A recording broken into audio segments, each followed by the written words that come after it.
Med letom je vse tako načrtovano, takrat je vse za poletne počitnice, vzamem nekoliko več sproščenega duha in ne načrtujem, ampak se odločam na podlagi tistega, kako se v tistem trenutku počutim.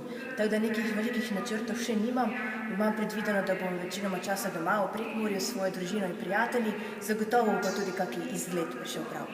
Pa povej mi, Jasmina, Olli Rehn je rekel, da se nam čas izteka.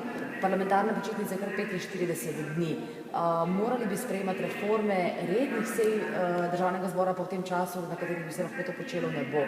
Se ti zdi morda pametno po neki lastni presoji vzeti v tem kriznem času toliko časa za počitnice, ko bi morali dejansko sprejemati pomembne reforme za izhod iz krize? Vse dejanske počitnice za poslance ne trajajo 2 meseca, kot si to večina ljudi predstavlja, trajajo res mogoče kakšen tisti en teden, ko se popolnoma odklopiš, medtem ko ostale dni pa poslanci delamo, beremo, predvsem pa je poletje tudi čas, predvsem za nas poslance, ki smo nekoliko oddaljeni od Ljubljane, da se srečujemo z volivci, da se pogovarjamo, da vidimo, kako naše odločitve vplivajo, da dobimo tudi kakšne dobre ideje, kakšne dobre pobude, tako da poslansko delo je predvsem v poletnih mesecih bolj osredotočeno na to komunikacijo z volivci.